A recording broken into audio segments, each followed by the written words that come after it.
കാളസർപ്പദോഷം എന്ന് പറയുന്നത് ഒരുപാട് പേർക്ക് അത് ഉപകാരപ്രദമായിട്ട് ജീവിതത്തിൽ തകർന്നു പോവാതിരിക്കാനായിട്ട് ഉപകാരപ്രദമായിട്ടും വരുന്നുണ്ട്.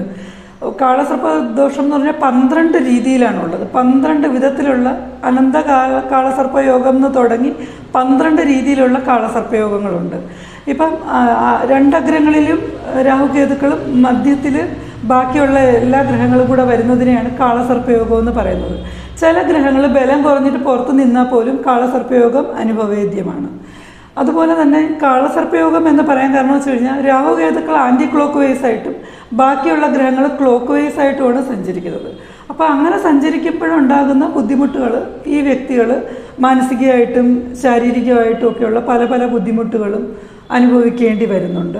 അതിൻ്റെ കൂടെ അത് പോസിറ്റീവാക്കി എടുക്കണമെങ്കിൽ എന്ത് ചെയ്യണം, അതിന് കൃത്യമായിട്ടുള്ള ഈ 12 ഏതാണ് നമുക്കുള്ളത് എന്നുള്ളത് കണ്ടെത്തി അതിന് കൃത്യമായിട്ടുള്ള പരിഹാരം ചെയ്തു കഴിഞ്ഞാൽ നമുക്ക് കാളസർപ്പ ദോഷത്തിൽ നിന്ന് ഒരു പരിധിവരെ രക്ഷപ്പെടാനും ജീവിതത്തിലെ എല്ലാ കാര്യങ്ങളും നേട്ടങ്ങൾ ഉണ്ടാക്കിയെടുക്കാനും ഫേമസ് ആകാനും എല്ലാറ്റിനും ഉപരി ആരോഗ്യ പ്രശ്നങ്ങളൊക്കെ മാറി നല്ലതായിട്ട് ജീവിക്കാനും നല്ലൊരു കുടുംബജീവിതം നയിക്കാനും സന്താനഭാഗ്യം ഉണ്ടാകാനും ഒക്കെ ഇത് സഹായിക്കുന്നുണ്ട്.